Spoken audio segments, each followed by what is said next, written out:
이 하나님의 말씀 마태복음 5장 1절 2절 말씀을 다시 한번 읽겠습니다.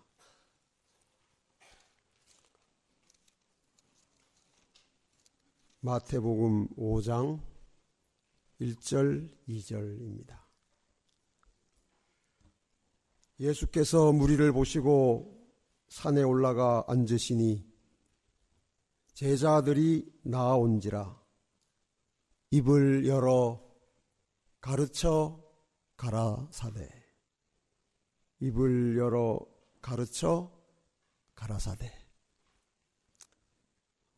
행복한 안식일에 예배당에 오신 우리 모든 서울중앙 가족들을, 그리고 모든 재림 성도들을 주님의 이름으로 축복합니다. 오늘 저는 제가 좋아하는 맥스 루케이도라는 저자가 쓴 글 하나를 여러분에게 읽어드리면서 말씀을 증거하려고 합니다. 하나님의 사랑은 끝없는 사랑이다. 영원히 우리가 그분을 상대하지 않아도, 무시해도, 퇴짜를 놓아도, 멸시해도, 불순종해도 그분은 변하지 않는다. 우리의 악이 그분의 사랑을 줄어들게 할 수 없다. 우리의 선이 그분의 사랑을 더 커지게 할 수도 없다. 하나님의 사랑은 우매하다고 잃는 것도 아니요 믿음으로 더 얻어내는 것도 아니다. 하나님은 우리가 실패했다고 덜 사랑하시고 성공했다고 더 사랑하시지 않는다. 하나님의 사랑은 끝없는 사랑이다. 여러분은 이런 하나님의 사랑을 확신하십니까? 구원은 조건적이지만 하나님의 사랑은 무조건적입니다. 그러므로 하나님의 사랑은 우리의 구원보다 더 크고 더 넓습니다. 멸망할 죄인을 위해서까지도 예수께서 십자가에 달리신 것이 바로 그 증거입니다. 그래서 여러분이 좋아하시는 찬미가 가사처럼 그 크신 하나님의 사랑은 말로 다 형용을 못하는 것입니다. 제가 이 목이 쉬지 않았으면 오늘 찬미 좀 부르려고 했는데 때마침 이렇게 목에 딱 감기가 와가지고, 저 바닷물을 먹물 삼고 하늘을 무엇 삼아도 하늘을 두루마리로 삼아서 하나님 사랑 기록해도 다 묘사할 수 없는 것이 하나님의 사랑입니다. 이렇게 크고 엄청난 사랑을 부어주시는 하나님을 찬양합시다.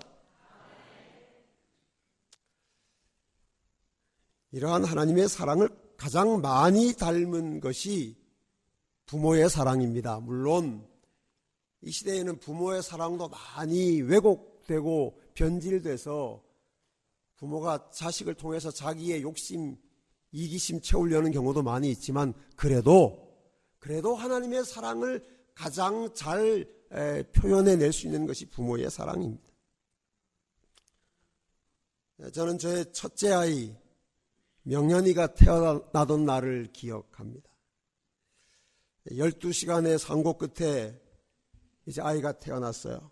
근데 그 분만실에 제 고등학교 동창이 간호사로 근무를 하고 있었어요. 그래서 막 태어난 아기를 밖에서 기다리고 있는 저에게 이렇게 안고 나와서 제 품에 안겨주면서 상길아, 아기가 너무 예뻐, 이렇게 말했습니다. 그래서 제가 그 아이를, 여기 있어요 지금, 애를 딱 안고 본 순간 이것이 사람인지 외계인인지 제가 의심스러웠습니다. 정말 얼마나 징그러웠는지 모릅니다. 웃을 일이 아닙니다. 제가 떨어뜨릴 뻔했어요. 놀래가지고. 아니,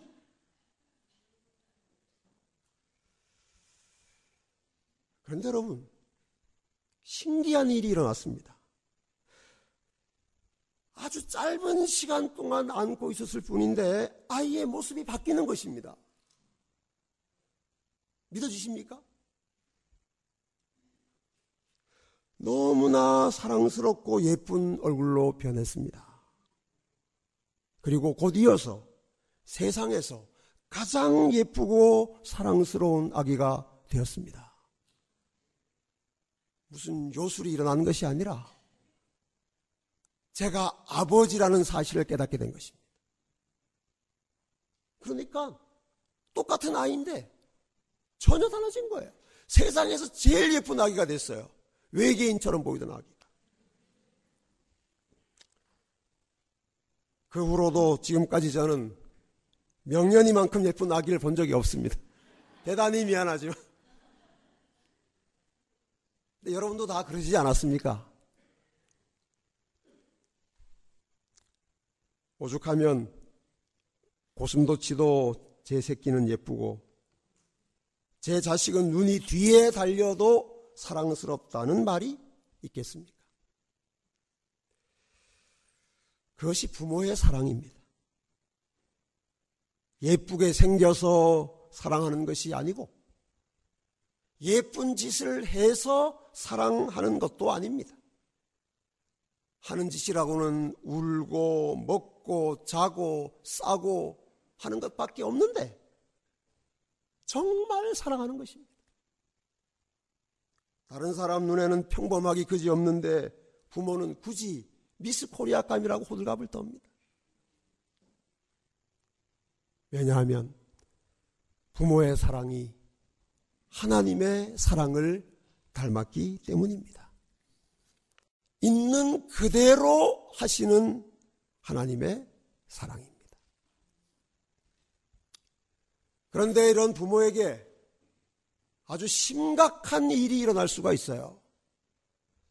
그건 무엇인가 하면 아기가 잘 자라지 않는 것입니다. 물론 자라지 않아도 부모는 여전히 아기를 사랑합니다. 자식이 잘 자라든 그렇지 못하든 부모의 사랑에는 변화가 없습니다. 제가 갓 태어난 명년이를 사랑하던 마음과 지금 다 자란 명년이를 사랑하는 그 사랑의 크기의 차이가 없어요. 강도의 차이가 없습니다. 그때도 온전히 사랑했고 지금도 완전히 사랑합니다. 제가 만약을 대비해서 이 아이가 하는 걸 봐서 어떻게 결정하려고 남겨놓은 사랑이 없어요.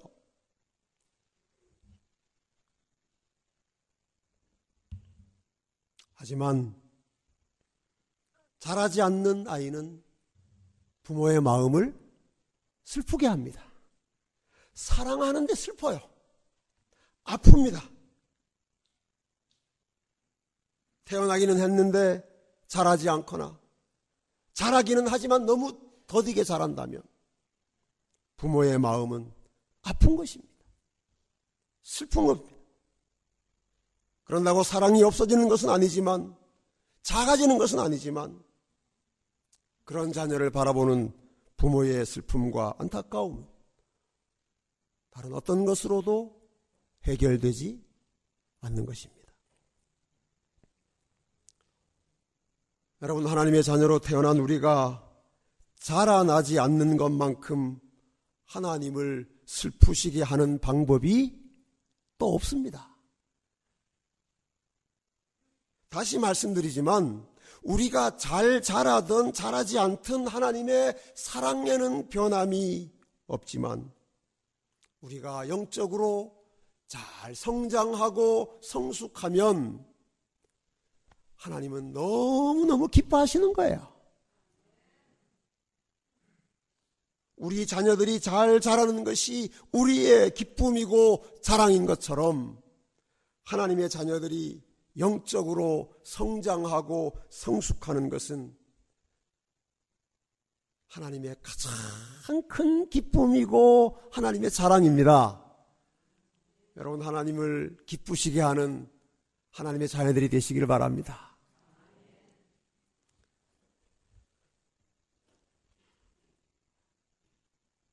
그리스도인의 성장과 성숙이란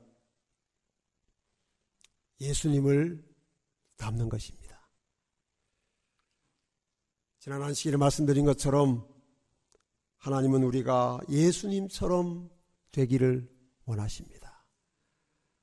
그것 말고 하나님께서 여러분에게 바라시는 것은 아무것도 없습니다. 아무것도 없습니다. 정말입니다, 여러분. 예수님처럼 되시면 하나님은 기뻐하십니다. 우리가 예수님처럼 살면 하나님은 영광을 받으십니다. 하나님은 우리가 예수님의 품성을 담고 예수님의 말과 행동을 담고 우리 예수님의 인간관계를 담고 그래서 마침내 예수님처럼 되기를 원하십니다. 로마서 8장 29절에 다음과 같은 말씀이 있습니다. 한번 보실까요? 로마서 8장 29절. 제가 참 몇 안식일 전에 우리 교회의 제일 어르신 되는 집사님께서 성경절 찾을 때 그 성경절을 좀 꼭 여기에 큰 글씨로 올라오게 해달라고 말씀하셨는데 아직 제가 너무 정신이 없어가지고 그걸 못했습니다. 집사님 어디 계신지 모르지만 참 죄송합니다. 제가 다음 시간부터는 그렇게 준비를 하도록 하겠습니다. 로마서 8장 29절 말씀을 제가 봅니다. 하나님이 미리 아신 자들로 또한 그 아들의 형상을 본받게 하기 위하여 미리 정하셨으니 이는 그로 많은 형제 중에서 맏아들이 되게 하려 하심이니라. 하나님의 말씀을 들으신 다음에는 그 말씀에 반응하시는 것이 좋습니다. 반응을 하시되 아주 적극적으로 하실수록 은혜가 큽니다. 한번 다시 해보실까요? 제가 읽겠습니다. 하나님이 미리 아신 자들로 또한 그 아들의 형상을 본받게 하기 위하여 미리 정하셨으니 이는 그로 많은 형제 중에서 맏아들이 되게 하려 하심이니라. 여러분, 이 말씀의 주인이신 하나님 얼마나 기뻐하시겠어요? 하나님이 말씀하셨는데도 들었는지 못 들었는지 가만히 있으면 여러분은 좋으시겠습니까? 하나님도 똑같으세요. 여러분이 여러분의 자식에게 뭐 말했는데 자식들이 들은 척 만척 하면 섭섭한 것처럼 하나님도 하나님 말씀이 선포됐는데 그냥 가만히 있으면 틀림없이 섭섭하실 것 같아요. 여러분들 언제나 하나님의 말씀 앞에서 아주 적극적으로 반응함으로 말씀의 주인이신 하나님을 기쁘시게 하시기 바랍니다. 자, 이 말씀에 보니까 하나님이 미리 아신 자들을 또한 미리 정하셨는데 또 미리 정하신 그들을 그 다음 말씀에 보면 부르시고 의롭다 하시고 영화롭게 하셨는데 왜 그러셨는가? 왜 그렇게 하시는가? 그 이유를 이렇게 말씀합니다. 그 아들의 형상을 뭐하게 하기 위하여? 예수님의 형상을 본받게 하기 위하여 우리를 미리 부르셨고 부르신 그들을 의롭게 하셨고 의롭게 하신 그들을 또한 영화롭게 하셨다고 하나님 말씀에 기록되어 있습니다. 하나님이 왜 여러분들을 부르셨다고요? 왜 부르셨다고요? 복 주시려고요? 무병장수하게 하시려고요? 그런 건 중요한 게 아닙니다. 하나님이 우리를 부르신 가장 큰 이유는, 가장 근본되는 목적은 우리가 누구를 본받게 하기 위하여? 예수님 본받게 하기 위하여 우리를 부르신 것입니다. 여러분, 이것이 우리의 신앙의 첫 번째 목적이라는 사실을 여러분의 마음에 꼭 간직하시기를 바랍니다. 요한일서 3장 2절 말씀 한 절 더 보겠습니다. 요한일서 3장 2절에 이런 말씀이 있습니다. 제가 읽을 테니까 또 여러분들 하나님 말씀에 적극적으로 잘 반응하시고 화답하시면 좋겠습니다. 사랑하는 자들아, 우리가 지금은 하나님의 자녀라. 장래에 어떻게 될 것은 아직 나타나지 아니하였으나 그가 나타내심이 되면 우리가 그와 같을 줄로 아는 것은 그의 계신 그대로 볼 것을 인함이니. 아멘. 여러분, 이 말씀의 의미가 무엇인지 아시겠습니까? 예수님이 재림하실 때, 예수님 앞에 서게 될 때에 우리가 그분과 같이 되어 있을 것이라는 말씀입니다. 그가 나타내심이 되면 우리가 그와 같을 줄로 아는 것은, 그랬어요.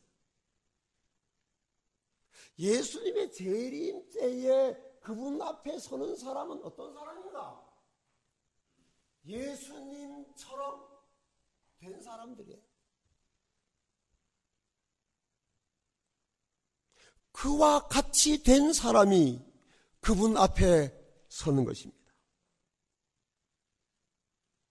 다시 말해서 우리가 예수님을 닮은 모습으로, 예수님과 같은 모습으로 재림을 맞게 될 것이라는 말씀입니다.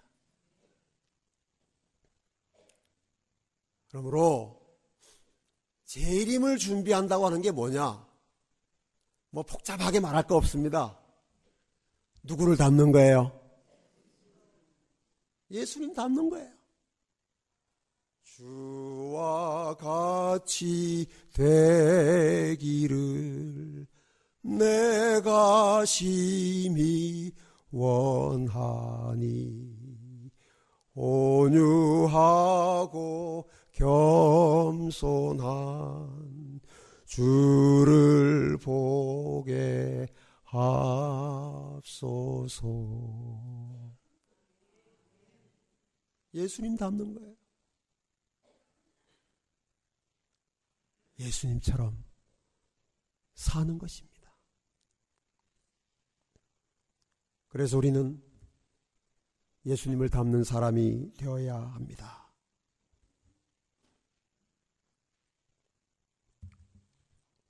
사랑을 듬뿍 받은 아이가 그의 아버지를 닮는 것 같이 우리도 모든 일에 예수님을 닮는 사람이 되어야 합니다. 예수님을 닮음으로 하나님을 기쁘시게 하는 삶을 사는 것이 하나님의 뜻이요, 우리가 이 세상에 존재하는 첫 번째 목적이라는 사실을 기억합시다. 여러분, 오늘 안식일학교 시간에 우리 오세훈 형제가 서울중앙교회는 자유교회라 그렇게 간증을 했어요. 참 감동적인 말씀이었습니다. 안디옥 교회는 아주 예루살렘을 떠나 개척된 첫 번째 교회이기도 하지만 우리가 오늘 아침에 들은 것처럼 어떤 이름을 처음으로 얻은 교회예요? 그리스도인이라는 이름을 처음으로 얻은 교회가 안디옥 교회입니다. 얼마나 예수님 닮았으면 그 교회가 그리스도인이라는 이름을 얻었겠습니까? 그 그리스도인이라는 이름을 처음으로 쓴 사람들이 그리스도인이었겠어요? 아니었겠어요? 자기들끼리 그렇게 불렀겠습니까? 야, 우리는 그리스도인 하자 오늘부터. 그러지 않았어요. 누가요? 인사동 지나가는 사람들이, 우리 교회 앞에 지나가는 사람들이 이 교회는 그리스도 닮았네. 이 교회 다니는 사람들은 예수를 정말 꼭 빼닮았네. 이 사람들은 그리스도인이네. 이렇게 말한 거예요. 그리고 우리가 그리스도인이라는 이름을 처음 얻은 교회, 그래서 오세훈 형제는 서울중앙교회는 나에게 안디옥 교회라 그렇게 간증을 했습니다. 여러분도 그리스도인들이십니까? 이런 질문하면 좀 기분 나쁘시죠? 아니, 이 목사님이 도대체 나를 뭘로 보고, 뭘로 보고. 우리 모두 그리스도인입니다. 그런데 이 이름의 의미에 대해서 엘렌 화이트는 여러 번 이렇게 적었습니다. 그리스도인이 된다는 것은 그리스도와 같이 되는 것이다. 한번 따라 하실까요? 그리스도인이 된다는 것은 그리스도와 같이 되는 것이다. 어떻게 그리스도인이라는 이름 감당할 만 하십니까? 또 다른 말씀에 이렇게 적었어요. 그리스도인이란 그리스도와 같은 남자, 그리스도와 같은 여자를 말한다. 우리가 우리 자신을 그리스도인이라고 부르는 것과 관계없이 우리가 그리스도와 같은 남자가 아니면 우리는 온전한 그리스도인이 아닙니다. 그리스도와 같은 여자가 아니면 아직 하나님이 원하시는 그리스도인으로 성장하지 못한 것입니다. 그래서 또 기록했습니다. 그리스도인이란 그리스도를 닮은 사람이다. 저는요, 여러분들이 저를 보실 때 우리 목사님, 예수님 좀 닮았어, 이런 생각이 드셨으면 정말 좋겠어요. 좀 드십니까?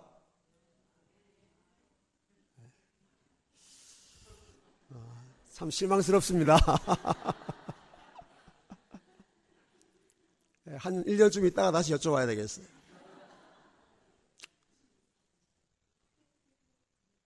우리 사랑하는 서울중앙 가족 여러분, 우리의 존재 목적은, 우리의 신앙생활의 최고의 가치는 복받는 것, 건강한 것, 만사형통, 그런 게 아니라 그리스도와 같이 되는 것입니다. 그리스도와 같이 됨으로 하나님을 기쁘시게 하고 하나님께 영광 돌리는 것입니다. 여러분, 우리의 신앙생활의 궁극적 목적은 구원받는 게 아니에요. 많은 그리스도인들이 구원받기 위해서 예수 믿는데 이건 잘못된 겁니다. 우리의 신앙생활의 목적은 구원보다 더 크고 더 넓어요. 그것은 하나님께 영광을 돌리는 것입니다. 하나님께 영광이 되기 때문에 내가 구원받는 거예요. 하나님께 영광이 되기 때문에 내가 건강하게 살아야 되는 거예요.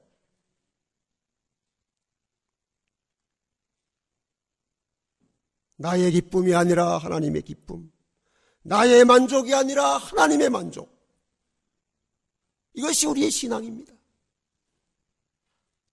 그래서 침례 요한은 말했습니다. 그는 흥하여야 하겠고 나는 뭐해야 하리라? 쇠하여야 하리라. 주님만 높임을 받으시면 된다는 거예요. 나는 어떻게 돼도 상관이 없다는 것입니다. 오늘 우리는 그런 믿음으로, 그런 마음으로 주님을 섬기십니까?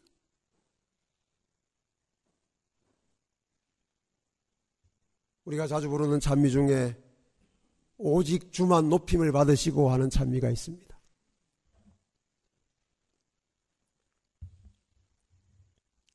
그 찬미의 영어 제목이 Not I, but Christ 그렇습니다. 나는 아니고 누구예요? 예수님.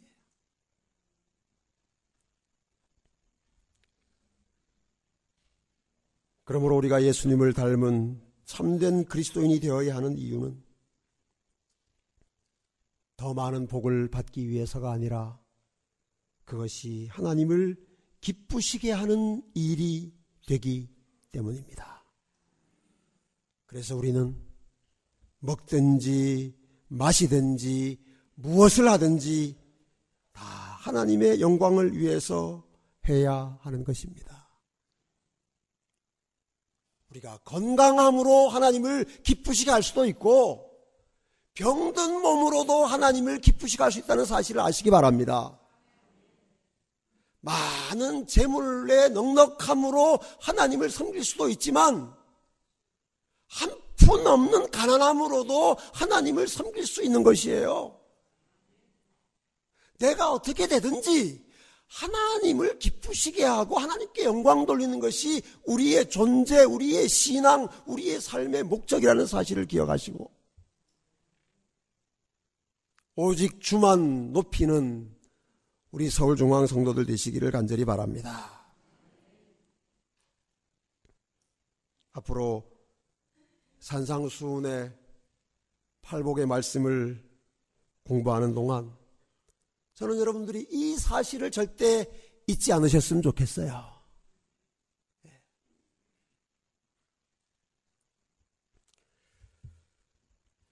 우리가 이 산상수훈 혹은 산상보훈이라고 부르는 말씀은 우리가 이 땅에서 예수님을 닮는 삶을 살게 하는 가장 핵심적이고 중요한 기별입니다.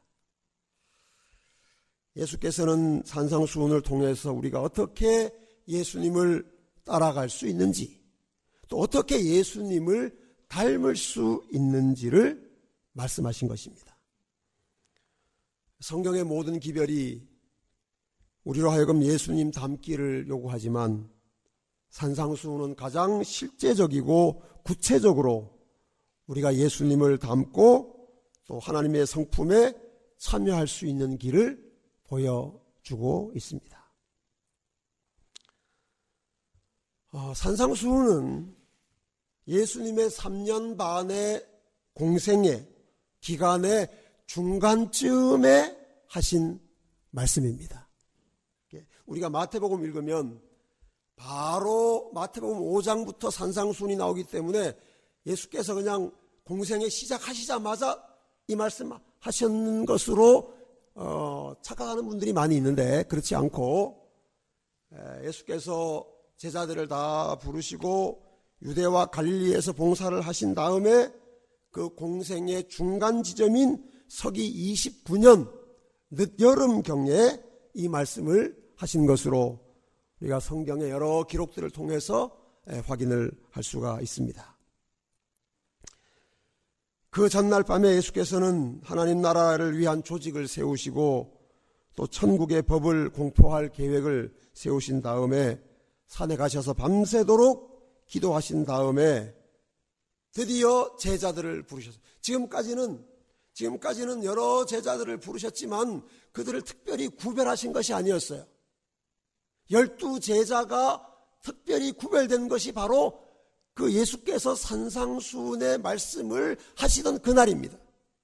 그 전까지는 12제자라는 개념이 없었습니다. 그냥 다 같이 따라다니다가 그날 아침에 예수께서 12를 택하여 사도로 세우신 것입니다. 그래서 이날은 예수님의 공생애뿐 아니라 기독교 역사에 대단히 중요한 날이에요. 왜냐하면 신약의 교회가 시작된 실제적인 날이기 때문입니다. 그래서 일단 12사도를 구별하셔서 그들로 하여금 하나님의 나라를 세우는 일에 동역할 설립자로 세우셨어요. 그리고 예수님은 그 은혜의 왕국의 왕이 되신 것입니다. 은혜의 왕국에는 영토는 없습니다. 나라가 있으려면 주권이 있고 영토가 있고 국민이 있어야 되는데 영토는 사람들의 마음이에요. 은혜의 왕국의 영토는 없습니다. 그러나 은혜의 왕국의 왕은 우리 구주 예수 그리스도이십니다. 그리고 그리스도와 함께 그 나라를 섬길 12제자가 이제 선정이 되었습니다. 무엇이 필요합니까?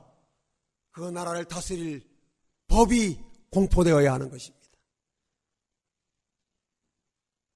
그래서 산상수훈의 말씀을 통해서 예수께서는 그 은혜의 왕국의 취임 연설인 동시에 하늘 왕국의 조건들을 공표하신 것입니다. 그것이 바로 산상수훈이고 팔복의 말씀입니다.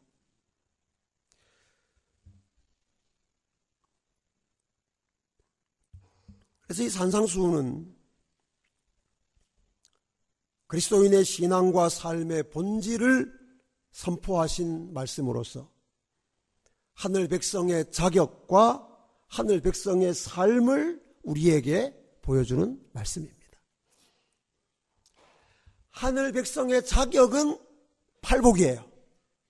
그리고 그 하늘 백성이 살아가야 하는 삶은 그 뒤에 기록되어 있는 산상수훈의 남은 부분입니다.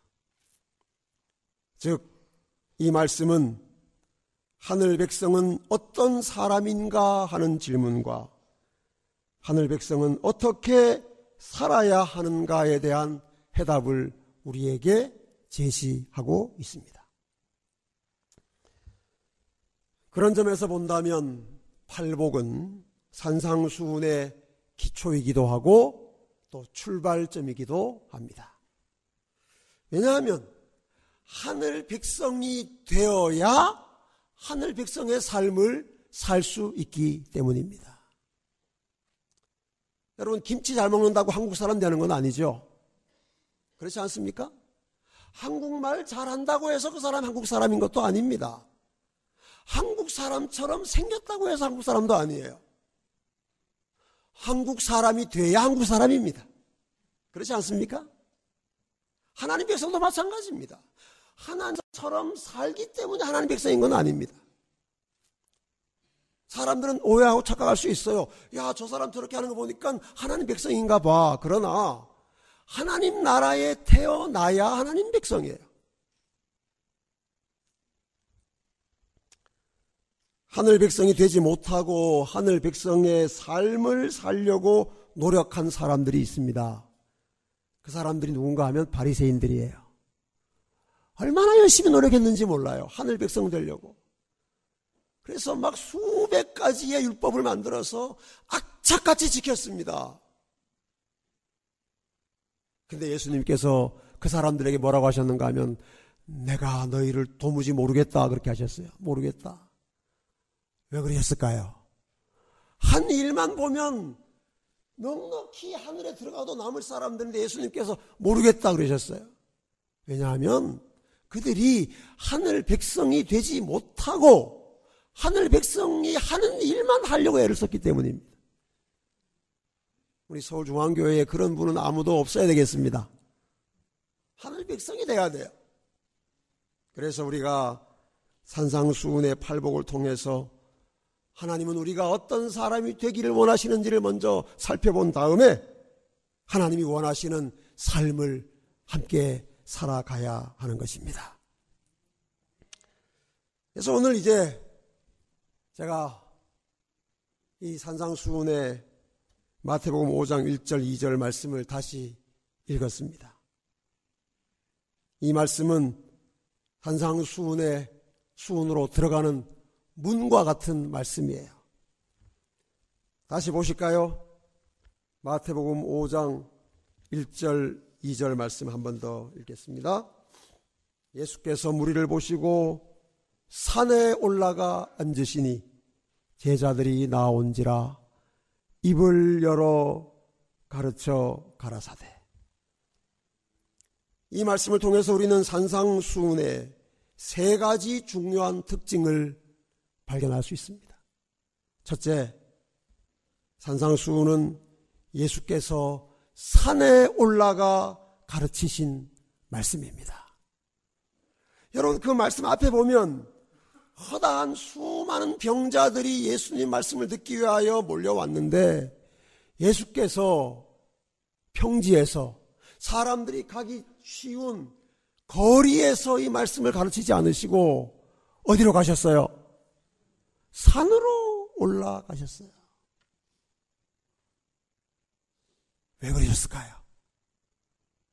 예수님이 사람들에게 다가가서 말씀하셔도 될 텐데 그렇게 하는 것이 더 나은 것 같은데 왜 예수님은 산으로 가셨을까요? 물론 설악산, 지리산 같은 높은 산이 아니에요. 야트막한 갈릴리 해변의 야산이지만 그러나 사람들이 올라가야 하는 산입니다.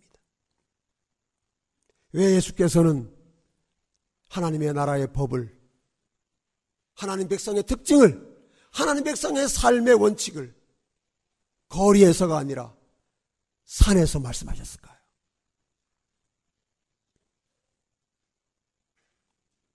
하나님의 말씀을 듣기 위해서는, 예수님의 입에서 떨어지는 은혜의 말씀을 먹기 위해서는 예수님이 계신 곳으로 가야 한다는 사실을 우리에게 가르치시기 위해서입니다. 진리의 말씀, 축복의 말씀을 받기 위해서는 일상의 장소, 세속의 현장을 떠나 예수님이 계신 곳으로 가야 합니다. 시간을 구별해야 하고 대가를 지불해야 합니다. 그래야 생명의 말씀, 천국의 복음을 들을 수가 있는 것입니다.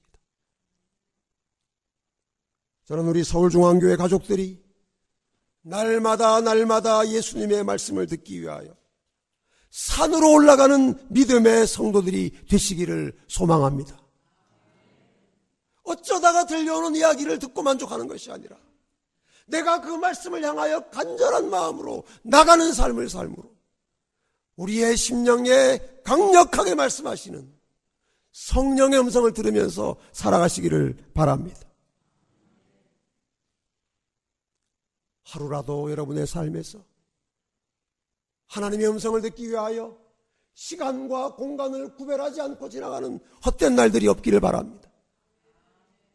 이것이 예수께서 산상수훈의 말씀을 산에 올라가셔서 선포하신 이유입니다.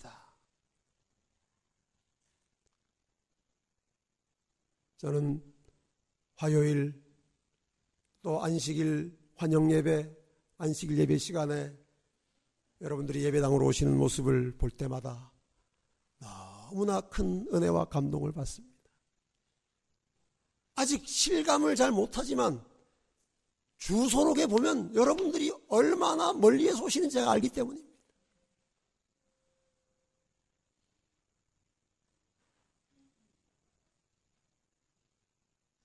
여러분, 예배당이 매우 멀지만 교통이 불편하고 힘들지만 하나님의 말씀이 선포되던 갈릴리 해변 축복의 산에 올라가던 그 시절의 사람들처럼 여러분도 말씀을 사모하여 하나님의 성전에 기쁨으로 올라오는 서울중앙 가족들이 되시기를 간절히 바랍니다.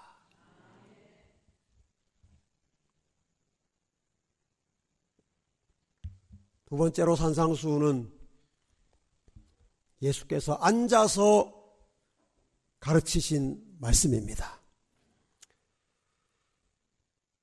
마태복음 5장 1절 예수께서 무리를 보시고 산에 올라가 앉으시니 그게 뭐 중요한가? 중요합니다. 왕의 말씀은 서서 하는 말씀보다 앉아서 하는 말씀이 훨씬 중요합니다. 왕이 서서 하는 말은 개인적인 말일 수 있지만 왕이 보좌에서 하는 말은 공식적인 말입니다. 통치하시는 말씀입니다. 여러분, 예수께서 산에 올라가 앉아서 이 말씀을 하셨습니다. 즉 왕으로서, 은혜의 왕국의 왕으로서 이 말씀을 하신 것입니다. 그래서 마태는 이 사실을 빠뜨리지 않고 예수께서 앉으셨다고 하나님의 말씀에 기록해 놓은 것입니다. 여러분, 그러므로 이 중요한 말씀을 읽고 묵상하고 왕의 선포를, 왕의 명령에 순종하며 살아가는 서울중앙 믿음의 가족들이 되시기를 간절히 바랍니다. 세 번째로 산상수훈은 예수께서 입을 열어 가르치신 말씀입니다. 당연하지. 말씀하려면 당연히 입을 열어야지. 여러분, 당연한데 왜 마태는 예수께서 입을 열었다고 기록했을까요? 이것은 우리가 그분의 입술에 우리의 시선을 집중해야 한다는 사실을 말하고 있는 것입니다. 여러분, 이 입을 연다고 하는 표현은 아주 중요하고 심각하고 대단히 진지한 정말 운명적인 말을 시작할 때만 사용하는 표현입니다.